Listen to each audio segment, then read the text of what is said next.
యేసు మృతుల నుండి లేచిన తర్వాత శిష్యులకు ప్రత్యక్షమైనది ఇది 3వ సారి. దేవుడు తన పరిశుద్ధ వాక్కును దీవించును గాక. ప్రార్థించుదాము. పరిశుద్ధుడా, ప్రేమగల తండ్రి, కృపగల దేవా,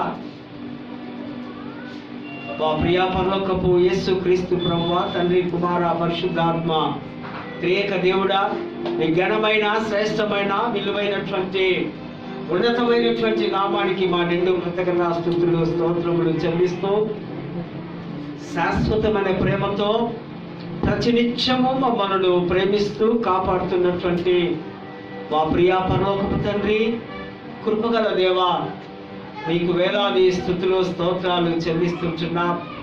మా విమోచకుడు, మా రక్షకుడు, మా ప్రధాన కాపరి అయినటువంటి యేసుక్రీస్తు ప్రభువా, గడిచిన కాలము, గడిచిన దినము, గడిచిన సమయములంతా కూడా కృపయు క్షేమము మాకు మీరు అనుగ్రహిస్తూ, మా జీవితాలలో మీరు చేసినటువంటి అద్భుతమైన, శ్రేష్టమైనటువంటి ప్రభువా, ఉన్నతమైనటువంటి నామానికి మరొకసారి చేసిన మేళ్లకు నీకు మరొక పర్యాయము వందనాలు, స్తోత్రాలు చెల్లిస్తుంటున్నాం ప్రభువా. మరి ఈ యొక్క ఆన్లైన్ స్టడీస్ ద్వారా మీ యొక్క విలువైనటువంటి సువార్తను అనేకులకు ప్రకటించడానికి ప్రభువా, మీరు మాకు ఇచ్చినటువంటి ధన్యతను బట్టి, గొప్ప భాగ్యాన్ని బట్టి నీకు వందనాలు చెల్లిస్తూ, మరి దేవా, ఆరాధన అంతము నుంచి, ఆది నుంచి అంతము వరకు మీ యొక్క సన్నిధిని మా మధ్యలో ఉంచి విలువైనటువంటి దేవుని మాటల ద్వారా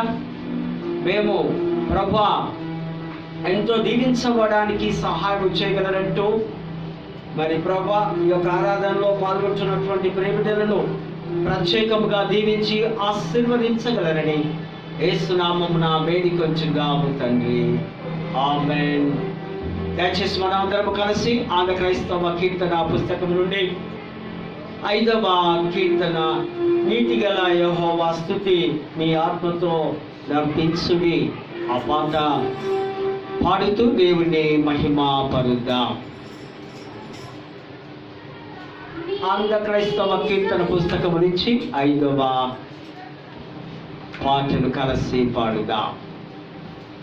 నీతి గల యెహోవా స్తుతి మీ ఆత్మతో నర్పించుడి, మీ ఆత్మతో సేవించుడి. మగక్రీస్తు నీతిని దాల్చుకొని సేవించుడి.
విసుగు చెందక జీయుడే నీతి గల యెహోవా స్తుతిని ఆత్మతో నర్పించుడి మీ ఆత్మతో సేవించుడి ఆత్మని వికమేలు కొను శుద్ధాత్మ యేసుని తండ్రిని త్రిత్వమగుణ ఏకా దేవుని హర్షమున సేవింపవే నీతి గల యెహోవా స్తుతిని ఆత్మతో నర్పించుడి మీ ఆత్మతో సేవించుడి. ప్రార్థించుదాము.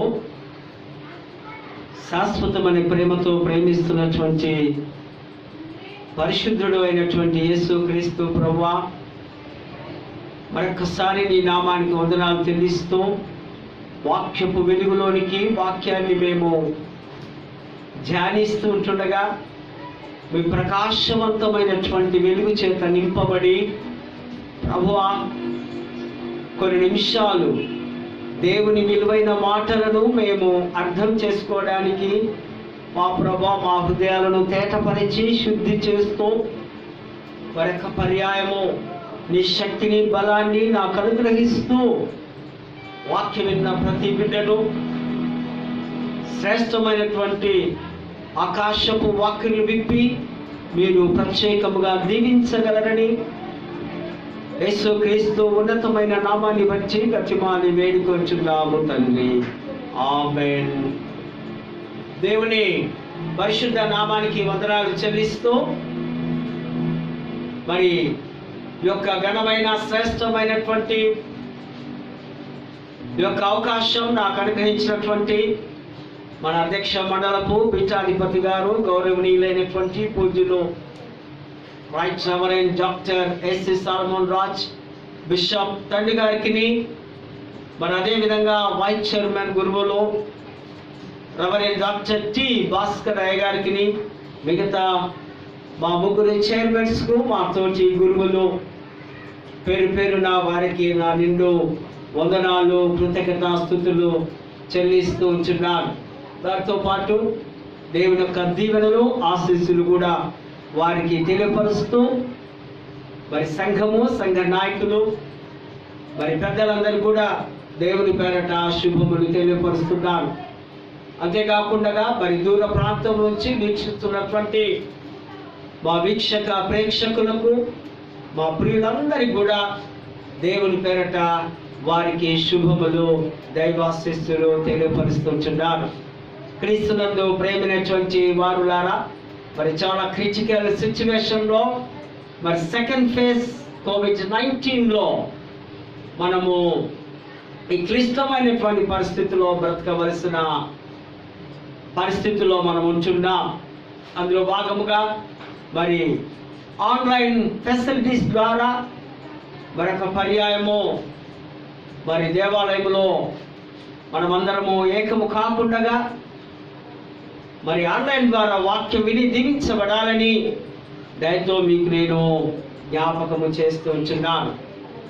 క్రీస్తునందు ప్రేమైనటువంటి వారులారా, మరి అధ్యక్ష మండలపు వారు మనకు అనుగ్రహించినటువంటి దైవికమైనటువంటి అంశం పునరుద్ధానుడైన ప్రభువును తన స్థలములో గుర్తించడం. Identity resides in the designed Lord in the workplace. దేవుని గుర్తించడం, ఆయా స్థలాలలో పునరుద్ధానుడైన ప్రభువును ప్రపంచంలో సృష్టిలో పునరుద్ధానుడైనటువంటి ఒకే ఒక మనుష్య కుమారుడు యేసు క్రీస్తు వారు పునరుద్ధానం కాకముందుకు మనుష్య కుమారుడు పునరుద్ధానమైన తర్వాత దైవికమైనటువంటి పునరుద్ధాన శక్తిని పొందుకొని ఆయన దేవుని కుమారుడుగా తనకు తానుగా మరణాన్ని జయించి లేచిన వాడు. ఆయనను ఎవరు చంపడానికి అవకాశము లేదు.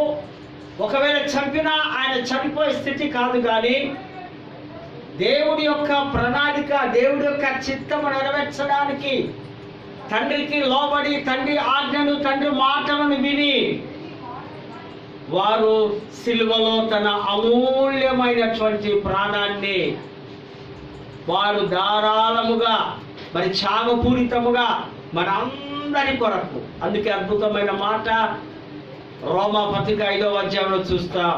మనం ఇంకనూ బలహీనులమై ఉండగా, మనం ఇంకనూ పాపులమై ఉండగా, మనం ఇంకనూ ఘోరమైనటువంటి స్థితిలో ఉండగా క్రీస్తు మన కొరకు యుక్త కాలములో ఒక మంచి వయసులో వారు చనిపోవడం, పాపుల కొరకు పరిశుద్ధుడు చనిపోవడం, పాపుల కొరకు ఆయన పాపిగా మార్చబడడం, తర్వాత దేవుడి యొక్క శక్తితో దేవుడు ఆయనను లేపి ఉన్నాడు. లేపినటువంటి ఆ యేసు ఆయన పునరుద్ధానుడై అనేకులకు కనపరచబడి, ఆయన 11 పర్యాయములు తన శిష్యులకు, ప్రజలకు, జనసమూహముకు కనపరచబడి పునరుద్ధానుడైనటువంటి యేసు తిరిగి లేచాడని గొప్ప సాక్ష్యం మొదటి శతాబ్దంలో అనేకులు ఆ పితరులు చెప్తున్నటువంటి మాటలు మనము జ్ఞాపకము చేసుకుంటున్నాం. దేవుడు శక్తివంతుడు. ఆయనను ఏ స్థలములో మనం గుర్తించాలి? పరిశుద్ధ దేవాలయంలో మనం గుర్తిస్తున్నాం. దేవుడి సన్నిధి, దేవుని యొక్క కృప, దేవుని యొక్క తేజస్సు మందిరంలో ఉందని. అందుకే మహాభక్తుడు దావీదు అంటాడు, నేను చిరకాలము యెహోవా మందిరములో నివాసము చేసేదను. ప్రవక్త యెషయా దర్శనములో ఆయన పరలోక దర్శనాన్ని చూస్తూ యెహోవా దేవుని సాష్టాంగం పడుతూ ఆ దేవదూతలు మరి అనేకులు చూసినట్టుగా మరి ఆయనను మనము గుర్తించినటువంటి స్థలము. ఈ స్థలంలో ప్రభువుని కనపడుతున్నాడు. నీ హృదయం అనే స్థలంలో ప్రభు నీకు కనిపిస్తున్నాడు. నీ నివసిస్తున్నటువంటి ఇంటిలో నీ దేవుడిని కనిపిస్తున్నాడు. పునరుద్ధానుడైనటువంటి ప్రభు అన్ని చోట్ల ఉంటూ ఉన్నాడు. కనుకనే ఆయన సర్యాంతరామి, సర్వశక్తివంతుడు, ఎల్ షద్దాయ్ అంటున్నాం. ప్రియమైనటువంటి వారులారా, ఈ పునరుద్ధానటువంటి దేవుణ్ణి మనం ఈ దినము గుర్తించాం. కనుకనే చదవబడినటువంటి లేఖన భాగాల్లో మనం చూస్తే రూతు గ్రంథం 2వ అధ్యాయము 1 నుంచి 18 వచనాలు లేఖన భాగాలు మనం ధ్యానిస్తున్నాం. అదేవిధంగా కీర్తనలు 15వ అధ్యాయాన్ని ధ్యానిస్తున్నాం. మరి అపోస్తల కార్యములు 9వ అధ్యాయము 36 నుంచి 43వ వచనం వరకు మనం ధ్యానిస్తున్నాం. యోహాను సువార్త 21వ అధ్యాయము 1 నుంచి 14 వచనాల వరకు కూడా మనము ధ్యానిస్తూ ఉంటూ ఉన్నాం. మరి పాత నిబంధన పాఠములు చూస్తే రూతు గ్రంథము 2వ అధ్యాయాన్ని మనము ధ్యానించవలసిన అవసరత మనకుంది. పరిశుద్ధ గ్రంథములో స్త్రీల పేరు మీద 2 పుస్తకాలు మాత్రమే ఉన్నాయి, రూతు అండ్ ఎస్తేరు. ఎస్తేరేమో యూదురాలు, రూతు ఏమో అన్యురాలు. ఈమె మోయాబీయురాలు. మోయాబీలు, మోయాబు దేశం, లోతు సంతానమే మోయాబీలు, మోయాబీలు, ఎదోమీయులు, అమ్మోనీయులు ఇశ్రాయేలు ప్రజలకు భద్రశత్రులుగా ఉన్నారు. మోయాబు దేశపు స్త్రీ గురించి మనము ధ్యానించవలసిన అవసరత ఉంది. రూతు, రై హీబ్రూ భాషలో అంటున్నాం. రూతు అనగా స్నేహం.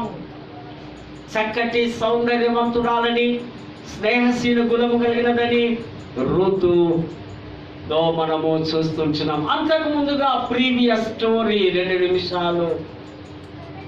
మరి ఎలెమెలెకు, నయోమి ఈ దంపతులకు 2 కుమారులు ఉన్నారు. వీరు బెత్లెహేము నివాసస్తులు, వీరు ఇశ్రాయేలు ప్రజలు. వీరు చక్కగా యెహోవా దేవుని యందు ఆరాధన చేస్తూ ప్రభు యందు భయభక్తులు కలిగినటువంటి కుటుంబంగా ఉన్నారు. అయితే ఈ యొక్క బెత్లెహేములో ఒకసారి కరువు వచ్చింది.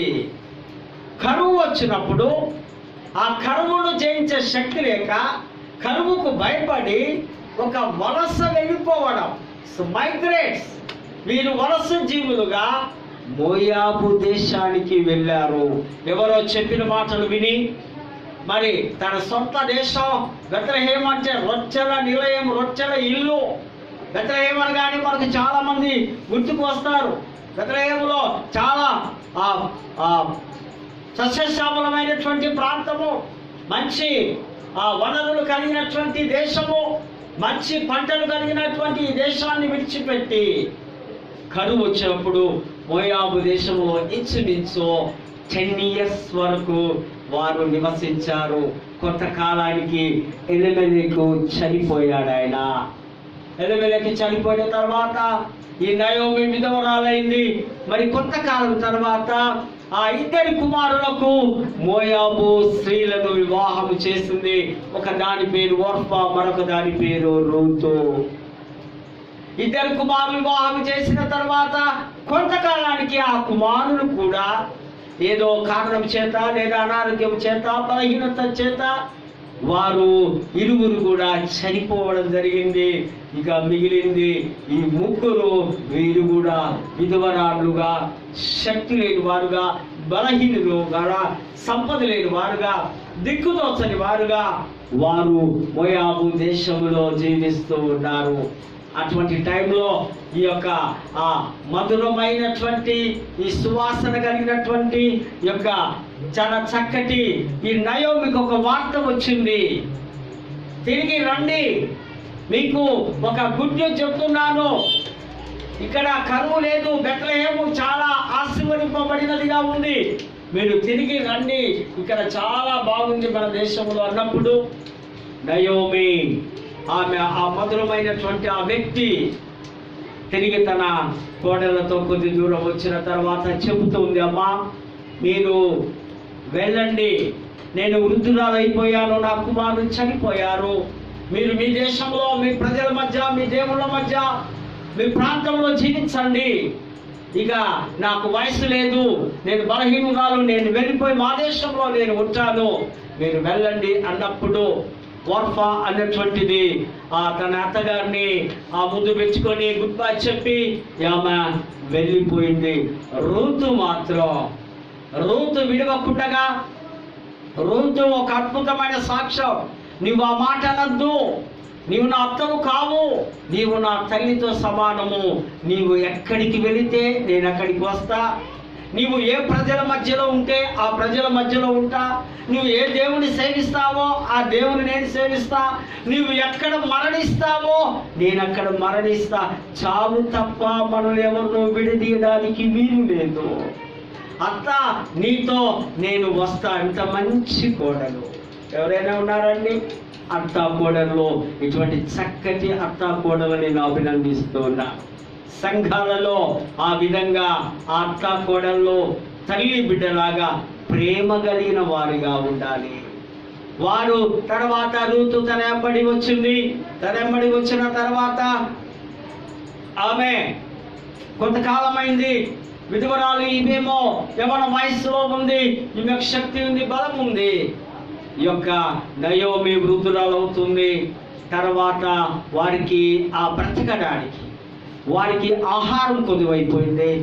అతతో అంటుంది, అత్త నేను ఆ చేనులోనికి వెళ్ళి అక్కడ ఒక పరిగని ఏరుకొని ఎవరి గింజలను ఆ ధాన్యాన్ని సమకూర్చుకొని వస్తాను, నీవు నాకు అనుమతిస్తే నేను అక్కడికి వెళ్తాను. సరే మంచిది బిడ్డ, నువ్వు వెళ్ళు అన్నప్పుడు ఆమె ఒక చేనులోనికి వెళ్ళింది.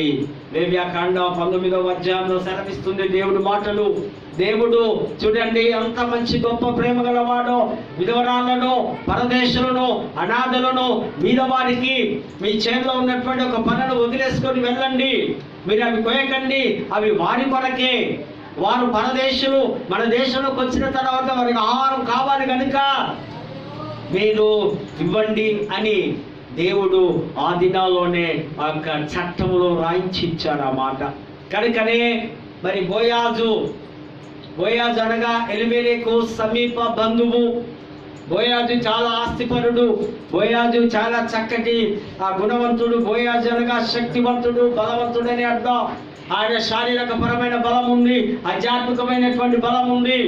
ఆయన రాగానే తన ప్రజలు యెహోవా మిమ్మల్ని దీవించును గాక అంటే వారు ప్రజలందరూ కూడా దేవుడు యెహోవా నిన్ను దీవించును గాక అని దీవెన ఆ వచ్చిన పలుకులతో ఆయన వస్తున్నప్పుడు ఆయన చూస్తున్నాడు, ఎంక్వైరీ చేస్తున్నాడు, ఎవరి చిన్నది, ఎవరి చక్కటిది ఇక్కడ మన చేనులో వచ్చే పనిగా వేరుకుంటుందంటే వారు అంటున్నారు, ఇదిగో ఎలిమెలెకు మరి నయోమి వారి యొక్క కోడలు, ఈమె మోయాబు దేశస్తురాలు, వేరే దేశం నుంచి ఆ అత్త కోడలుగా మన దేశానికి తెచ్చుకున్నారంటే ఆవిడ చూసి ఆ బోయాజు ఆమె మీద కనికరపడి, దయపడి, జారిపడి చెప్తున్నాడు, ఓ కుమారి, ఓ చిన్నదానా, ఏం భయపడకు, ఇదిగో ఇక్కడే నీ యొక్క బచ్చాన్ని సమకూర్చుకో, నీ ధాన్యాన్ని సమకూర్చుకో, ఇదిగో ఓ ఎవరొస్తున్నారా జాగ్రత్త సుమి, ఈమెను ఎవరు కూడా ముట్టకండి హెచ్చరికలిస్తున్నాడు. ఈమె చాలా సౌందర్యవంతురాలు.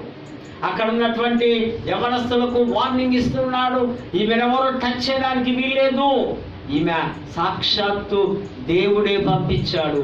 ఈమె మోయాబు దేశస్తురాలైన యెహోవా దేవుని ఆరాధించడం, ప్రార్థించడం ఇవన్నీ నేర్చుకుంటూ ఉంది. అక్కడైతే ప్రార్థన లేదు, అక్కడైతే ఆ దేవుడు దేవతలకు, అన్య దేవతలకు పూజించే ఈ యొక్క రూతు ఇక్కడికి వచ్చిన తర్వాత మరి నయోమిని ఎంబడి యెహోవా దేవుని ఆరాధన చేయడాన్ని ఇక్కడ మనం చూస్తుంటున్నాం. బోయాజు అంటున్నాడు, ఇదిగో నీ భోజనము నా దగ్గరే చేయి, నా దగ్గరికి రా.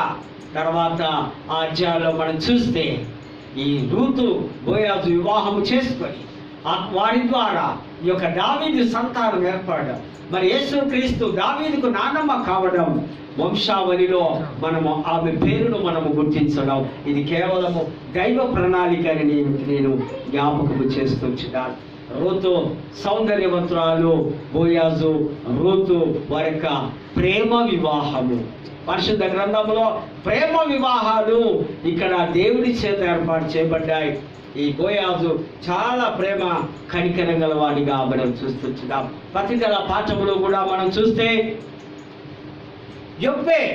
యొప్పేలో పేతురు ఒక అద్భుతాన్ని చేయడం, యేసు క్రీస్తును శక్తిని బలాన్ని పొందుకున్నటువంటి పేతురు మొదటి శతాబ్దము 60-65 ఆ ప్రాంతంలో ఆయన సేవ చేస్తుంటుండగా యొప్పేలో ఒక డోర్కా, గ్రీకు భాషలో తబిత అంటాం, ఆమె చనిపోయింది కానీ ఆమె ఎటువంటిరాలట, ఆమె దయాగుణం కలిగినది, ఆమె భక్తిపరురాలు, ఆమె గొప్ప విశ్వాసురాలు, ఆమెలో ఎన్నో పుణ్యకార్యాలు ఉన్నాయి. అవన్నీ ఆమె ఆ యొక్క మంచితనాన్ని అక్కడ ఉన్నటువంటి ప్రజలందరూ, తనకు తెలిసిన వారందరూ కూడా ఆ యొక్క ఆ తబితాను గురించి మాట్లాడుతున్నప్పుడు పేతురును పిలిపించారు. పేతురు వచ్చిన తర్వాత వెంటనే పేతురు పిలుస్తూ ఉన్నాడు. ఆమె కొరకు ప్రార్థన చేసి చనిపోయిన వారిని సైతం, తబిత లెమ్మో, ఓ తబిత గెట్ అప్, లే. ఎప్పుడైతే ఆ పునరుద్ధాన శక్తి కూడా పేతురులోకి వచ్చింది, ఆ కమాండింగ్ చూడండి, ఆ వాయిస్ చూడండి, ఆ మాట గమనించండి. దేవుని యొక్క అధికారముతో, పునరుద్ధాన శక్తితో, పునరుద్ధాన బలముతో, పునరుద్ధానమైనటువంటి ఆ ఉత్సవముతో మరి పేతురు పిలిచినప్పుడు ఆమె మరణాన్ని జయించి లేచి ఉంది. తబిత మరి లేచిన తర్వాత లేవగానే పేతురుని చూసింది. యేసుక్రీస్తు యొక్క శక్తి పేతురులోనికి వచ్చింది. పేతురు ఆ బలాన్ని పొందుకొని చనిపోయిన వాడిని సైతం లేపినట్టుగా దేవుని వాక్యమును చూస్తున్నాం. అదేవిధంగా మరి సువార్తల పాఠంలో చూస్తే యేసుక్రీస్తు వారు తన శిష్యులకు 3వసారి ప్రత్యక్షత, ఇట్ ఈస్ స్పెషల్ రెవల్యూషన్, ఒక ప్రత్యేకమైనటువంటి ప్రత్యక్షత కనపరుస్తూ ఉన్నాడు. ఈ యొక్క తన 7 శిష్యులందరూ ఆ యొక్క సముద్ర తీరమున వెళ్ళి వారి పాత పనికి వారు వెళ్ళడం ఇక్కడ గమనించాలి. 3.5 సంవత్సరములు ట్రైనింగ్ పొందుకున్నటువంటి వీరు యేసుక్రీస్తు యొక్క శక్తి, బలము, అద్భుతాలు అన్ని తెలుసుకున్నటువంటి వీరు యేసు లేని జీవితాన్ని ఊహించుకొని, ప్రభు లేడు కదా, ఇక మేము ఏమీ చేయలేని నిస్సహాయక స్థితిలో ఉంటాం, మా కుటుంబాలు గడవాలి, మేము చాలా కష్టాల్లో ఉంటున్నామని ఈ 7 వెళ్ళి మరి ఆ రాత్రంతా కూడా వారు చేపలు పట్టడం, ఆ యొక్క వలలు వేయడం, ఎక్కడ వేసినా వారికి ప్రయోజనము లేదు. ఎక్కడ వేసినా, అందుకే ప్రభు అంటున్నాడు, నాకు వేరుగా ఉండి మీరేమీ చేయలేరు. ప్రభువుకు వేరుగా ఉన్నారు, ప్రభు యొక్క సహవాసం నుంచి తప్పిపోయినారు, దేవుని యొక్క పునరుద్ధరణ శక్తిలోంచి బయటికి వచ్చి ఉన్నారు. వారి సొంత శక్తి మీద ఆధారపడ్డప్పుడు వారికి చేపలు పట్టడంలో ఎంతో అనుభవం ఉంది, కానీ ఇక్కడ రాత్రంతా శ్రమపడిన ఫలితము శూన్యము, ఫలితము ఏమీ లేదు. వారి నిస్సహాయక స్థితిలో ఉన్నప్పుడు ప్రభు వచ్చి కుడి వైపున వల వేయుడి, బిడ్డలారా, పిల్లలారా, కుడి వైపున వల వేయుడి. కుడి వైపున ఉన్నటువంటి విశ్వాసులకు పరలోకం ఉంది. ఆయన కుడి చేతిలో నిత్యము సుఖ సంతోషములు కలవు అని కీర్తన 16వ అధ్యాయం చివరి వచనములో మనం చూస్తాం. కుడి వైపునే వల వేయండి అనగానే వెంటనే పేతురు ఆ వల వేసినప్పుడు ఆ వలకు ఒక బలమైనటువంటి 153 చేపలు, 153 చేపలు, ఆ వల ఎగిరిపోతూ ఉంది, పగిలిపోతూ ఉంది, దాన్ని లాగడం కష్టం అవుతుంది. యేసు నోటిలో నుంచి వచ్చిన మాట 153. అలెగ్జాండ్రియాకు 5th సెంచరీలో చెందినటువంటి సిరిల్ అనేటువంటి ఆ యొక్క పండితుడు 153వ సంఖ్యను విభజిస్తున్నాడు. 100 అనే సంఖ్య అన్యులకు పరిపూర్ణతగా ఉంది. 50 అనే సంఖ్య ఇజ్రాయెల్ ప్రజల యొక్క శేషముగా ఉంది. 3 అనే సంఖ్య స్థిత్వానికి సూచనగా ఉంది. కనుక 153 చేపలను ఈ పండితుడు ఈ విధంగా విభజించి మరి ఆ యొక్క సూచనగా చెప్పడము జరుగుతూ ఉంది. మరి అదేవిధంగా జెరోమ్ అనే పండితుడు కూడా 153 చేపలు, ఇవి ప్రపంచంలోని సకల దేశముల యొక్క వచ్చిన ప్రజల యొక్క సంఖ్యకు సూచనగా ఉంది. 153 దేశాల నుంచి ప్రజలు వస్తున్నారు, వారికి ఈ సూచనగా ఉందని భక్తుడు తెలియపరుస్తూ ఉంటున్నాడు. రాత్రి అంతా శ్రమ పడిన ఫలితము శూన్యము, కానీ మరి ప్రభు వచ్చి ఏ మాట అయితే చెప్పాడో వెంటనే 153 చేపలు వారు ప్రభువును మాటలు విన్నారు. అప్పుడు ప్రభును వారు గుర్తించారు. ప్రభుని గుర్తించి ప్రభు అంటున్నాడు, మీ వద్ద ఏమైనా చేపలు ఉన్నాయా భోజనం చేయడానికి? చేపలు కాల్చుకొని రండి, భోజనం చేద్దాం. ప్రభు యొక్క స్వరాన్ని నీవు నేను గుర్తిస్తున్నావా? ప్రభు యొక్క ప్రత్యక్షతను నీవు నేను గమనిస్తున్నావా? దేవుడు నీకు నాకు ఒక ప్రత్యేకమైన ప్రత్యక్షత ఇస్తూ ఉంటున్నాడు. నీకు దేవుడు ప్రత్యక్షత కావాలంటే దేవుని వాక్యాన్ని నీవు చదవాలి. దేవుడి వాక్యము ద్వారా, సేవకుల ద్వారా, దేవుని యొక్క మాటల ద్వారా నీకు ప్రత్యక్షత వస్తూ ఉంది. ఆయనను నీవు నేను గుర్తిస్తాం. ప్రేమైనటువంటి వారులారా, ఈ పునరుద్ధాన యొక్క సంబరాల్లో, ఈ శుభదినాల్లో మనం ఉన్నాం. పునరుద్ధానుడైనటువంటి యేసు మరణాన్ని జయించి లేచాడు కనుక నీవు నేను పునరుద్ధాన శక్తిని కలిగి ఉండాలి.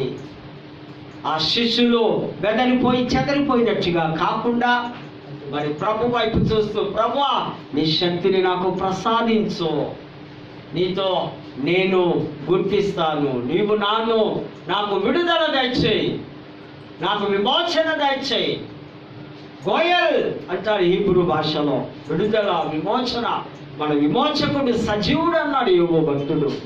దేవుడు విడిపిస్తుండా, సమీప విడుదల బంధువు బోయాజు ఏ విధంగా యేసుకు సూచనగా ఉన్నాడో, మరి ఈ వాక్యములో ప్రభు పునరుద్ధరణ యేసు నీకు నాకు సూచనగా ఉంచు ఉన్నాడు. ప్రభులో స్థిరపడదాం, ప్రభులో బలపడదాం, పునరుద్ధరణ శక్తిని పొందుకుందాం. దేవా, నీవు తప్ప మరొకరు నాకు లేరు అని గుర్తెరిగి ప్రతి వారం సొంత ప్రార్థనలతో ప్రభు వైపు చూస్తూ, ప్రభువా, ఈ యొక్క COVID-19 పరిస్థితుల్లో మమ్మలను మా ఇల్లును మీరు కాపాడండి, ఇదిగో మీ కొరకు మేము సాక్షులుగా జీవిస్తామని ఒక మంచి తీర్మానం చేసుకొని మరి ముందుకు సాగడానికి పరిశుద్ధాత్మ దేవుని యొక్క కృప, దైవ సన్నిధి, దైవాశీస్సులు నిండారుగా మనకందరికీ దేవుడు అనుగ్రహించును గాక. ప్రార్థించుదాము. పరిశుద్ధుడా, ప్రేమల తండ్రి, ఇత్తబడిన వాక్యాన్ని మేము అర్థం చేసుకున్నప్పుడు దేవా సహాయం తెచ్చేది. నా తండ్రి, నా ప్రభావం మరి ఆ బలహీనాన్ని బట్టి మరి త్వరగా మరి ముగించడానికి దేవా మీరు చూపిన కృపను బట్టి వందనాలు చెల్లిస్తూ మరొకసారి వాక్యం ఇచ్చిన ప్రతి బిడ్డను కూడా అద్భుతంగా ఆశీర్వదించగలరని యేసు నామమున వేడుకొచ్చున్నాము తండ్రి. దయచేసి మనందరం లేచి నిలబడి ఉండగా అపోస్తల విశ్వాస సూత్రం 24వ పుచ్చులో ఉన్న అపోస్తల్స్ క్రీడ్ మనం అందరము కలిసి చెప్పుదాము. పరలోక భూలోకముల సృష్టికర్తయగు సర్వశక్తి గల తండ్రి అయిన దేవుని నేను నమ్ముచున్నాను. ఆయన ద్వితీయ కుమారుడును మన ప్రభు అయిన యేసు క్రీస్తును నమ్ముచున్నాను. ఈయన పరిశుద్ధ ఆత్మ వలన కన్యకు మరియ గర్భమున ధరింపబడి పొంది పిలాతు కాలమందు బాధపడి సిలువ వేయబడి చనిపోయి పాత వెచ్చబడి లోకములోకి దిగను. 3వ దినమున చనిపోయిన వారిలో తిరిగి లేచి లోకముకి సర్వశక్తి గల తండ్రి అయిన దేవుని సజీవులకును మృతులకును తీర్పు తీర్చుటకు పరిశుద్ధాత్మను నమ్ముచున్నాను. పరిశుద్ధ సాత్విక సంఘమును, పరిశుద్ధ సహవాసము, పాప క్షమాపణ, శరీర పునరుద్ధరణ, నిత్య జీవమును నమ్ముచున్నాను. ఆమేన్. దయచేసి కూర్చుందాం. ప్రకటనలు గమనించండి. క్రీస్తునందు ప్రేమైనటువంటి పరిశుద్ధ సంఘమా, దేవుని పేరట మరొకసారి మీకు శుభములు తెలియపరుస్తూ, మరి కరోనా వైరస్ ప్రభావము మరి చాలా ఎక్కువగా ఉంది కనుక దయచేసి మీ పనులు కానీ మీ అవసరతలు కానీ తగిన సమయంలో మీరు వాటిని పూర్తి చేసుకొని మీరు దయచేసి ఇంట్లోనే ఉంటూ మీరు భద్రంగా మీ యొక్క ఆరోగ్యాన్ని కాపాడుకోవాలని దేవుని పేరట మీకు నేను తెలియపరుస్తున్నాను. అంతేకాకుండా దయచేసి మీ యొక్క అమూల్యమైనటువంటి కానుకలు మీరు మనల్ని పాస్టర్ కనుక దయచేసి మీ కానుకలన్నీ మీ బాక్సెస్లో ఉంచుకొని లేదా మన చర్చ్ అకౌంట్లో మీరు ఆన్లైన్ ద్వారా మీరు వేయవచ్చు. దేవుడికి చెందవలసినటువంటి ఈ కానుకలు తప్పనిగా సరిగా చెల్లించాలని మీకు నేను మరొకసారి ప్రేమతో మీకు యొక్క అనౌన్స్మెంట్ చేస్తుంటా. ప్రార్థన, పరలోక ప్రార్థన ఆశీర్వాదంతో నీటి ఆరాధన ముగించుకుందాం. మంచి దేవుడా, మహోన్నతుడా, శక్తివంతుడా, కృపా సత్య సంపూర్ణుడా, బలమైనటువంటి వాడా, వీరుడా, శూరుడా, యేసుక్రీస్తు ప్రభువా, నీ యొక్క మహానామాన్ని బట్టి మరొకసారి వందనాలు చెల్లిస్తున్నాం. ఇంత మటుకు దేవుని యొక్క శక్తిని పొందుకొని దేవుని మాటలు మేము విన్నాం. మరి బోయాజు, రూతు వారి జీవితాలను వారు మీరు ప్రేమించి వారి యొక్క వంశావళి ద్వారా లోకానికి రక్షకుడైనటువంటి యేసుక్రీస్తు జననానికి వారు కారకులయ్యారు. వారి ఒక విమోచన నాయకుడిగా, ఒక మంచి బంధువుగా మోయాబు ఎలిమెకు వారి యొక్క బంధువుడుగా మేము పరిశుద్ధ గ్రంథములో చూస్తూ ఉంటున్నాం.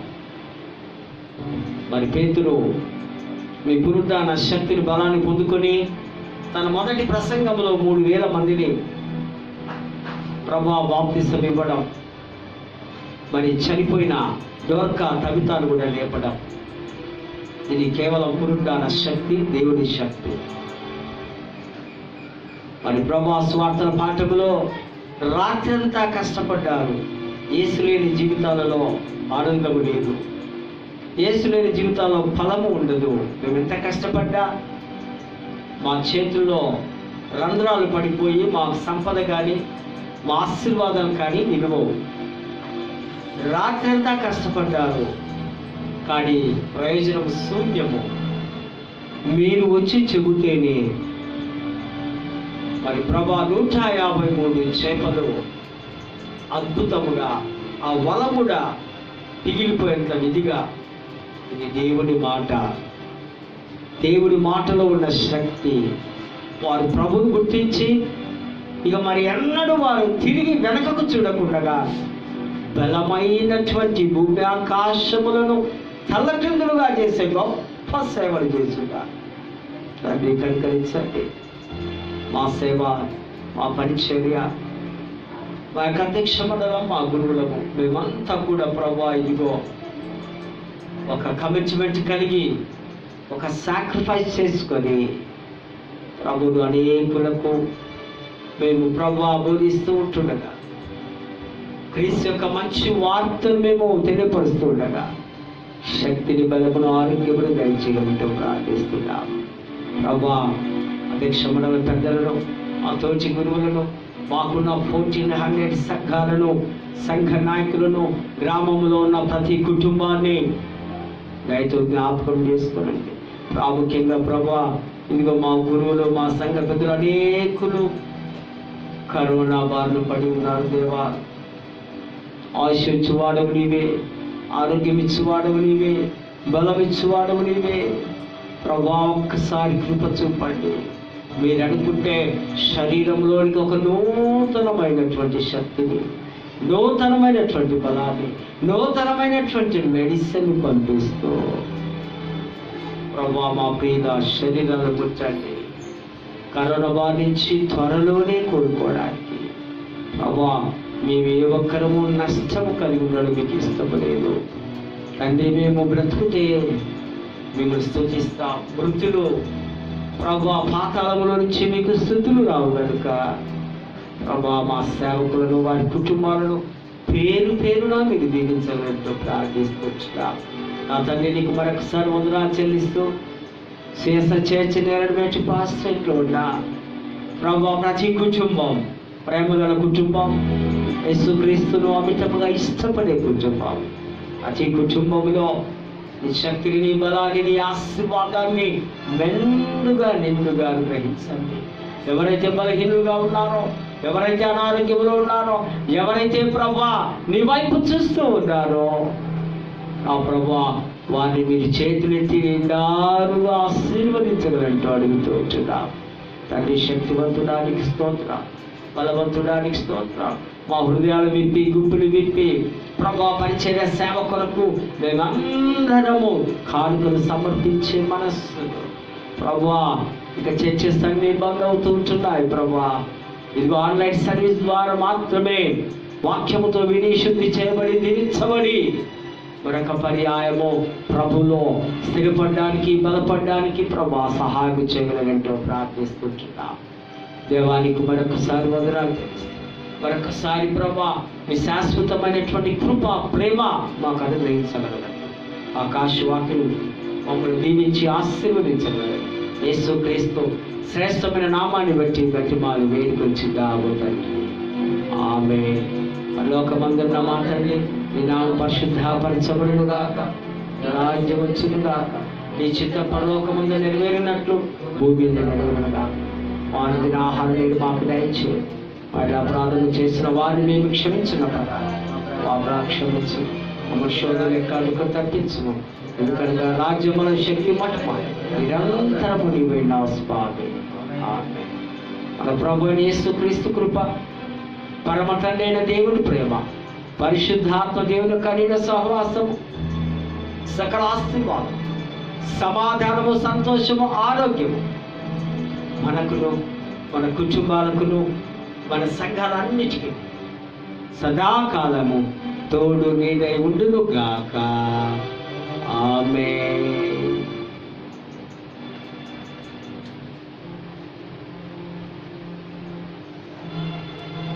అందరికీ వందనాలు. Praise lord.